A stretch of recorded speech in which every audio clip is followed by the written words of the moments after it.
Hello and welcome, everybody. This is Dr. Kevin, and we are live with Synergy Solutions. And I have all the coaches here. Let me bring them in and say hello to everybody. Hopefully, everything's coming through. Yes, we are here. We are live. Say hello. We're going to be diving into the art of healing, and what is that, and what does that entail? There's inside. Oh, excuse me. I'm showing some things online. I apologize. Okay, so there's internal aspects and there's external aspects. There's something within yourself regarding the art of healing, and there's things outside of you that affect and that need to be addressed when it comes to the conversation of the art of healing. So before we get into that, this is the website.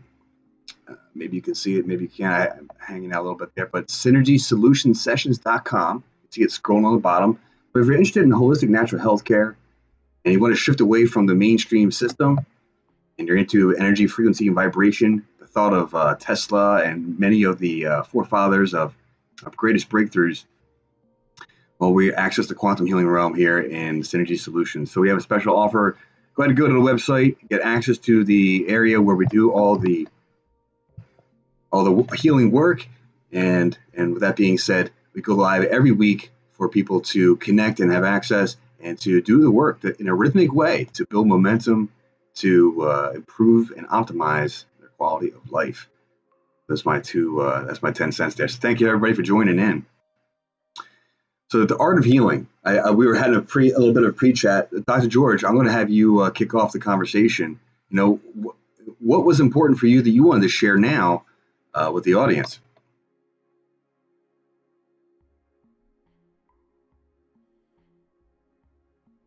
Well, yeah.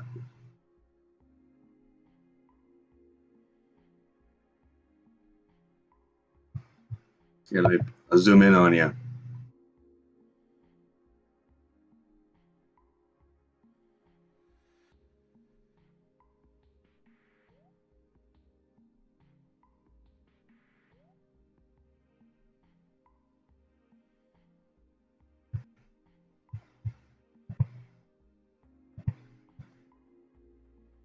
So it's an important concept to realize. There's a process, and it goes in cycles. Okay. Dr. Adrian, your response to Dr. George's statement there. Healing goes in circles and spirals.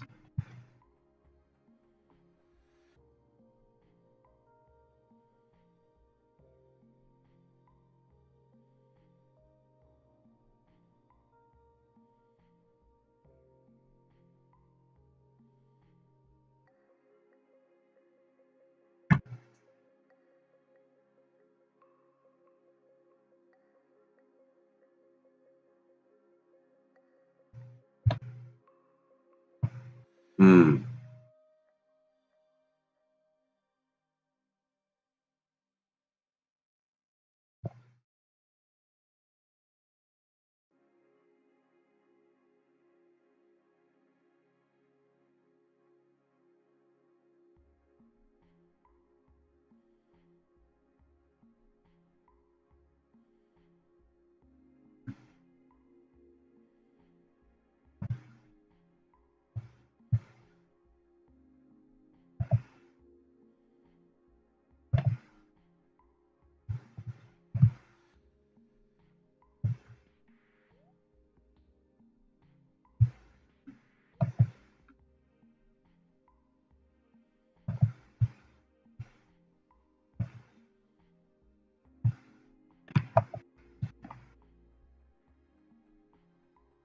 Okay.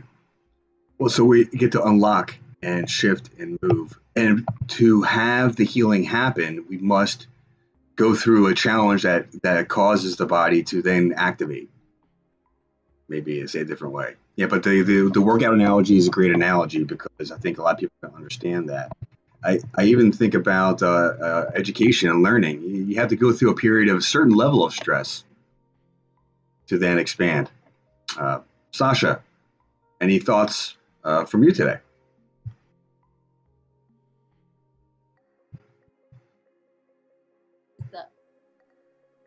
are supposed to be healers, but we can't heal anyone unless we can heal ourselves. It all starts with ourselves.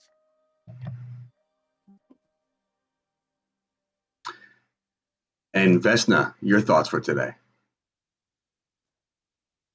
Healing happens naturally, and it's within us.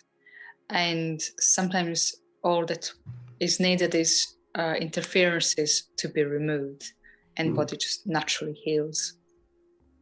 It's the automatic response. And so if the thing that's causing the issue is present, simply helping it release, remove the interference, as you said, is oftentimes all that's required. Right on. Now, this interference, in my opinion, happens in 4 different levels. We have physical interference, we have muscles, bones, ligaments. We have chemical, so nutrition and toxins. We have mental, emotional. And then I'm starting to really incorporate a 4th area. This is it's non-physical.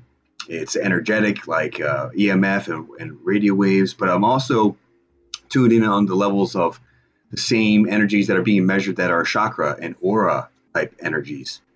And there's fields of influence that affect them. And that may, that could be argued under the mental emotional conversation, I think, in some ways, because they're directly correlated. But one of the beautiful things here in the West, we always have to separate things and delineate things versus looking at it as a whole. So I want to be careful there. I thought, George, I saw you nodding there. Any thoughts that come up for you? Yeah, well, going back to what Sasha said, I was reading in the Course in Miracles this morning, and healing is like, as you're healing yourself, the other person heals too. It's simultaneous. And I'm glad you included the 4th level of interference: physical, chemical, mental, emotional. And we've been starting to talk about, electromagnetic, but yeah, there's all sorts of other types of, I think Radidity calls them critters. That can interfere. Right. So it's kind of a full universe. Hey, Ian. What's up, guys? Hey. Hello. Hi. Well, we're talking today the art of healing, and as I was telling the doctors before, I look at it as there's internal aspects and external aspects. The internal is, we cut our hand, and there's this automatic force within us, a number of millions, trillions possible of processes that go on to go about the healing. And then the outside is sometimes we need to wake up to something and learn new information and take new action. And Vesna and beautifully brought up the understanding for us that oftentimes we just have to remove interference. And then I just I added to that part of the conversation where we started to look at where are interferences in our life. And we have the physical, mental, emotional, chemical, nutritional, and then I started talking about we have this energetic, this non-physical, when it comes to our aura, our chakra levels, and how these energies are from EMF and cell phones and things like this, how they all interact with our total environment. So that's kind of been the recap of our conversation so far. And what was also very beautiful, if I want to add the last piece, was Adrian and George really commented on the cycles and the ever evolving pattern of healing. So I'll end with that. With Dr. Ian, what came to mind when put you right on the spot here? What came to mind when as I was giving you the recap? Which is yeah, sure. I know, it's like boom, here we are. Yeah. Definitely one of the things comes to mind. We talked about it about 3 weeks ago, which is, I think, a really strong point of view when you're trying to heal or something is, even if it's like losing weight, go towards the positive. Don't fight the negative, just go towards the positive, And it's also in how you speak too. You don't say, oh, I got to lose weight, or, you try to visualize yourself as a skinny person. What would a skinny person do? How does a skinny person think? Would a skinny person, they enjoy exercising, so I'm doing the things that a skinny person does, not trying to say, oh, I hate that I have to not eat, steaks and Sundays or something like that, to use an example of losing weight. So I think that's a pretty big part of it too. Just go towards the positive things that your vision where you want to be. Yeah. Well, yeah, you're talking about how does one actually accomplish that, and you're aligning your mind, your body, your spirit, and all those factors that result in that outcome that's desired there. Thank you for sharing that. So that's actually, this is a well-rounded conversation. So let's shift gears, and this is where we always begin to have the conversation on intention, and then we go into the component where we have the actual delivery of the alignment or the healing, if you'd like. And then after that, we go down, and each of the doctors breaks down what they noticed, what they found in the session when we do that work. So just to highlight before we switch over to that gear, I have the, let's see here, I have the slide up. So concept here, I'm giving the doctors so they can see it as well, right there. And we have the concept here of when we're doing this remote work, we have one doctor, and then just like lights, we add more lights, and there's more candles, and we get a brighter light in the room. And there's a exponential effect. The more people that are employed, so to speak, in offering this quantum remote healing that we're doing here, there's a greater, more impactful effect on your body, the physical. And here's the concept that I shared last week for the first time. Bring that up right there. And so the individuals that are part of the healing group, their energy, they're all connected. And there's concepts of what's called entrainment and other things within physics where we know that just like at a music concert, when we're all in the same rhythm, people are vibing together, if I could use some just general vernacular.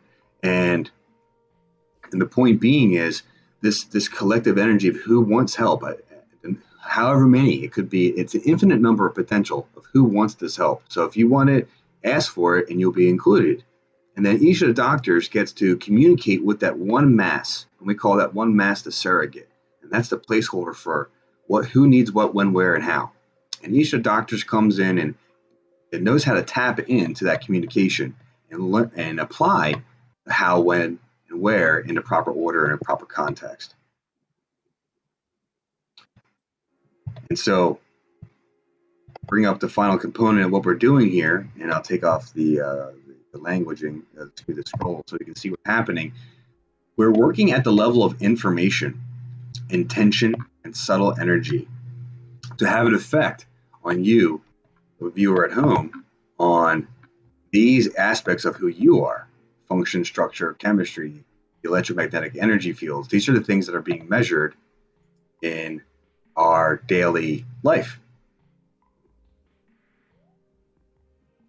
And so this energy, intention, and information levels affect downstream, but it also affects upstream. And that's process, as I think what we know is the safety pin cycle, a component, another layer of how we can have the conversation of what's called the safety pin cycle. So to get access to all this, by all means, please go to synergysolutionsessions.com. It's scrolling on the bottom. Get access to there. You get to hear the whole story of, actually I'm going to show the image. It's such a great photo I found. And the whole story started with the Belgian draft horse. I'm not seeing it right there. You got it. It's supposed to be. Well, nonetheless, I think I updated the website. But here we are.